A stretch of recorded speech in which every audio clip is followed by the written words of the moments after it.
Hoy nos vamos a meter de lleno en un dilema que es increíblemente complejo y muy personal. El desafío de manejar una condición crónica como la epilepsia y, al mismo tiempo, planificar o ya estar viviendo un embarazo. Mm, Y esto nos lleva a la pregunta central, ¿no? ¿Cómo se equilibra la necesidad absoluta de controlar las convulsiones para proteger a la madre con la necesidad igualmente vital de proteger al feto de los posibles riesgos de la medicación? Es que es una de las balanzas más delicadas de la medicina. No es una ecuación simple con una sola respuesta. Claro, Por un lado, sabemos que no hacer nada, o sea, dejar las convulsiones sin control, no es una opción. para nada. Imposible. Pero por otro lado, cada acción, cada fármaco que se elige, tiene consecuencias. Consecuencias que hay que medir con una precisión casi milimétrica. Y sobre todo, con mucha comunicación. Desglosar la evidencia científica que tenemos sobre los fármacos antiepilépticos, los FAE, durante la gestación. Poner las cartas sobre la mesa. Justo. La misión es clara. Queremos entender esa jerarquía de riesgos, clasificar los medicamentos más comunes y, ofrecer una guía basada en datos para una de las decisiones más importantes que una persona con epilepsia puede enfrentar. Y para entender por qué es tan crucial, primero hay que ver el problema de fondo. O sea, ¿por qué es tan peligroso tener convulsiones durante el embarazo? No es un tema menor. Para nada. Para la madre pueden causar caídas, lesiones, pueden desencadenar algo que se llama estado epiléptico, Que es una emergencia médica. una emergencia total con convulsiones continuas e incluso aumentan el riesgo de muerte súbita inesperada en la epilepsia, lo que se conoce como SUDEP. Entiendo el riesgo para la madre, pero muchas veces la preocupación principal es el bebé. ¿Qué le pasa al feto cuando la madre tiene una convulsión? Esa es la otra cara de la moneda y es igual de grave.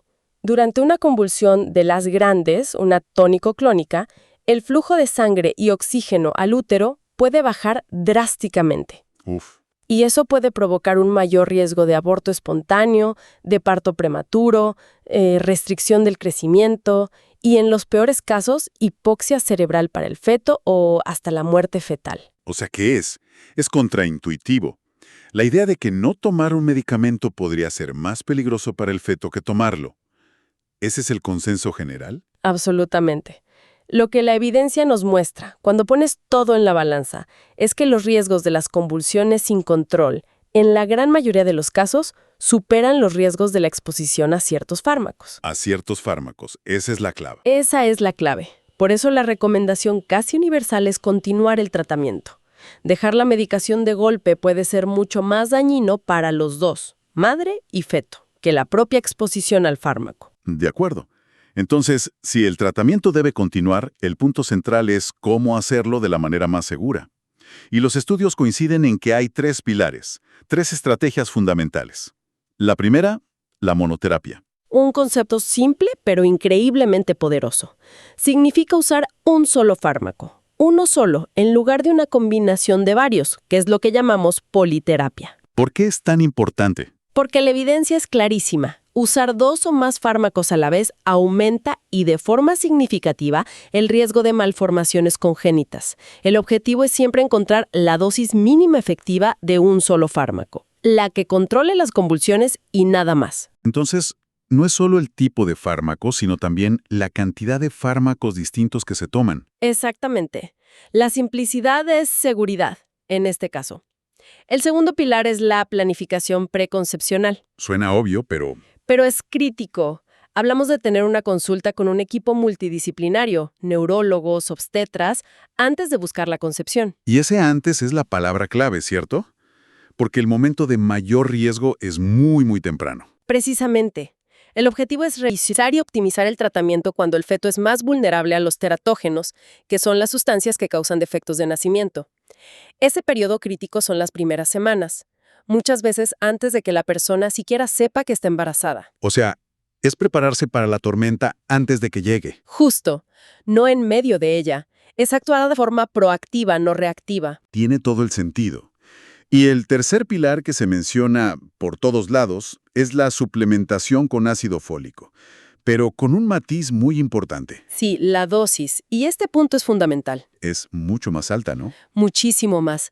La recomendación para mujeres con epilepsia que toman FAE es de 4 a 5 miligramos al día. El estándar para la población general es de 0,4. Es 10 veces más. 10 veces más, sí.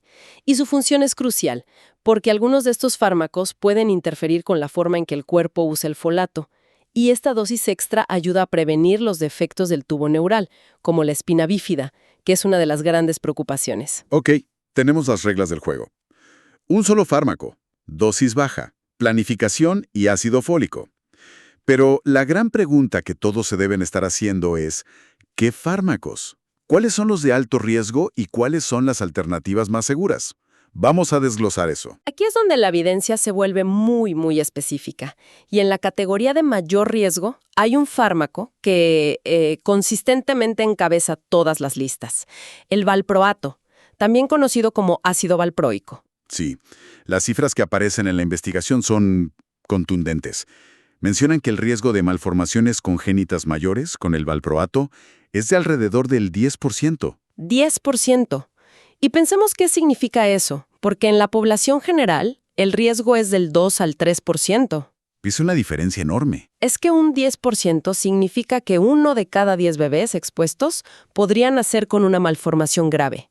Y no hablamos de problemas menores, ¿eh? Hablamos de defectos del tubo neural, malformaciones cardíacas complejas, labio leporino. Una cifra que realmente te detiene a pensar. Pero lo que es aún más preocupante es que el problema no termina ahí, ¿cierto? El material habla de una segunda capa de riesgo. Aquí es donde el caso contra el valproato se vuelve abrumador. Más allá de los defectos físicos, existe una asociación fuertísima y muy bien documentada con trastornos del neurodesarrollo. ¿Qué tipo de trastornos? Los niños expuestos en el útero tienen una probabilidad significativamente mayor de desarrollar trastornos del espectro autista, discapacidad intelectual y problemas de aprendizaje, de memoria, de coeficiente intelectual. O sea, es un doble golpe.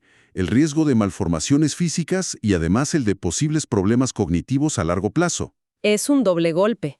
Y hay una clara relación dosis-respuesta. A mayor dosis. Mayor es el riesgo, tanto de malformaciones como de problemas de neurodesarrollo.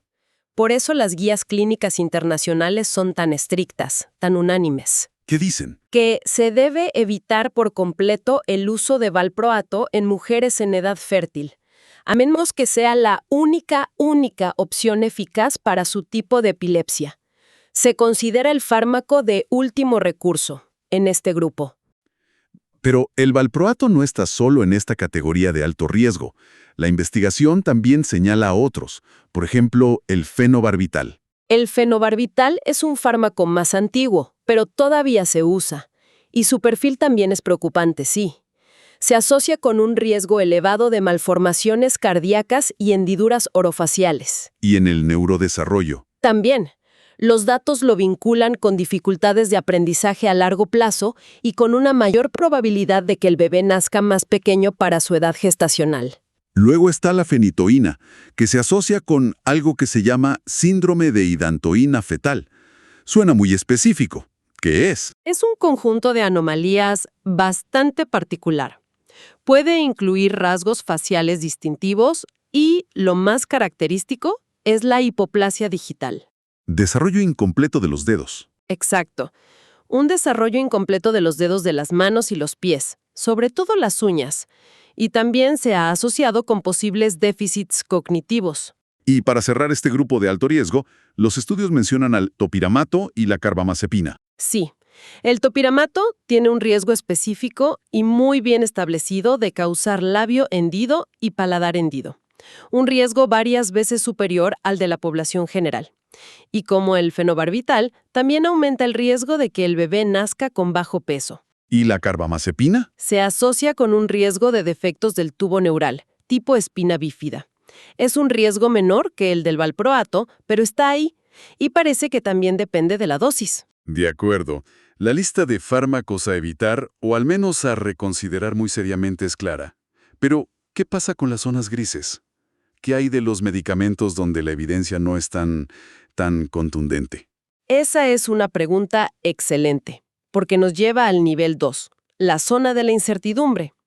Aquí encontramos fármacos más nuevos o menos estudiados, donde la evidencia es, limitada, inconclusa, a veces contradictoria. ¿Un ejemplo? La oxcarbazepina está relacionada estructuralmente con la carbamazepina, lo que ya te hace sospechar que podría tener un perfil de riesgo similar. Y de hecho, un estudio la asoció con un mayor riesgo de autismo, pero se necesita mucha más investigación para confirmarlo. Otro caso interesante que mencionan las fuentes es la sonisamida. Lo presentan como un ejemplo de cómo se aplica el principio de precaución. Exacto. La sonisamida es un caso de estudio perfecto. Los datos en humanos son muy limitados. Sin embargo, los estudios en animales son alarmantes. ¿Qué muestran? Muestran una teratogenicidad significativa a dosis terapéuticas. Es decir, causa defectos de nacimiento en animales a niveles de exposición similares a los que usaría un humano. Entonces, aunque no tengamos la prueba definitiva en humanos, esa señal de alarma te obliga a ser extremadamente cauteloso. Y en esta categoría intermedia, también hay un grupo grande de fármacos como gabapentina, pregabalina, globazam y otros más nuevos, ¿no? Lacosamida, perampanel. Para todo ese grupo, el mensaje es similar. Los datos son escasos, los registros de embarazos están recopilando información, pero todavía no hay respuestas definitivas. Algunos datos preliminares de la lacosamida, por ejemplo, son alentadores. No han mostrado grandes señales de alarma, pero todavía son insuficientes para clasificarla con confianza como de bajo riesgo. Es una categoría de esperar y ver. Después de esa lista de preocupaciones e incertidumbres, esto debe ser lo que todo el mundo está esperando. ¿Existen opciones que se consideren relativamente seguras? ¿Hay una zona a la que se pueda recurrir con más confianza? Afortunadamente sí, y esto nos lleva al nivel 3. Aquí 2 nombres aparecen una y otra vez en todas las guías y estudios como las alternativas preferidas, lamotrigina y levetiracetam. Estos se presentan como las opciones de primera línea recomendadas en monoterapia. Y el dato clave parece ser que el riesgo de malformaciones con estos fármacos es similar al de los bebés no expuestos. Exactamente. Los grandes registros de embarazos, que han seguido a miles de mujeres, muestran que las tasas de malformaciones con lamotrigina o levetiracetam en monoterapia se sitúan en ese 2 a 3% de base de la población general. ¿Y el neurodesarrollo? También son muy tranquilizadores. Los estudios de seguimiento no han encontrado una asociación significativa con problemas de aprendizaje o de comportamiento. Eso les da un perfil de seguridad mucho más favorable. Sin embargo, hay una consideración clínica crucial con estos 2 medicamentos que la investigación recalca una y otra vez. No es tan simple como tómalo y ya está. Y uno de esos cambios es que empieza a procesar y eliminar ciertos fármacos mucho más rápido. Ajá. Tanto los niveles de lamotrigina como de levetiracetam en sangre pueden disminuir significativamente, a veces hasta en un 50% o más a medida que avanza la gestación. Un momento. Eso significa que un medicamento que funcionaba perfecto antes del embarazo podría volverse inútil a los 5 o 6 meses. Eso suena increíblemente peligroso. Es exactamente eso. Implica que lo que era una dosis efectiva puede volverse insuficiente a mitad de la gestación. Y eso lleva a una pérdida de control de las convulsiones. Y ya hemos hablado de los riesgos que eso conlleva. Claro. Por esta razón, no es un tratamiento que se pueda, configurar y olvidar. Requiere una vigilancia constante. ¿Y cómo se maneja eso en la práctica? ¿Qué tan seguido se necesita hacer esa monitorización? Se recomienda una monitorización regular de los niveles del fármaco en sangre, a menudo una vez por trimestre o incluso mensualmente, dependiendo del caso. Y con base en esos resultados, el neurólogo va ajustando la dosis hacia arriba para mantener los niveles en el rango que era efectivo para esa persona antes. Es un proceso proactivo y dinámico. Entendido. Entonces, si tuviéramos que resumir toda esta evidencia, la jerarquía de riesgo parece bastante clara. Muy clara. Podemos simplificarla así. En la cima del riesgo, solo y destacado por su doble amenaza, está el valproato. El número 1 a evitar. Sin duda. Le sigue un grupo de alto riesgo que incluye fenobarbital, fenitoína y topiramato. Luego tenemos la zona gris de la incertidumbre con los fármacos con datos insuficientes. ¿Y en la base? En la base, como las opciones preferidas y más seguras, encontramos la lamotrigina y el levetiracetam, siempre y cuando se manejen con una monitorización activa. Pero, y este es un punto que las fuentes enfatizan repetidamente, esta clasificación no es una receta universal, no es un simple flujograma. Para nada. Y esto nos lleva al principio más importante de todos, la individualización. La elección final siempre debe adaptarse a la persona. A cada caso. A cada caso. No todas las epilepsias son iguales. Hay que considerar qué fármaco ha sido más eficaz para esa persona, su tipo de epilepsia específico, otras condiciones médicas que pueda tener.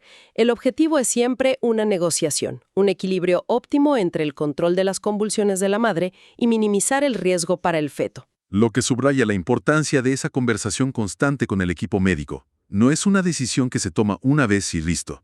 Exacto. Es un diálogo continuo, un proceso dinámico que se adapta a los cambios del embarazo y a la respuesta de la paciente. La comunicación es la herramienta más importante. Bien, para cerrar, creo que hay 3 puntos clave que se desprenden de todo lo que hemos analizado.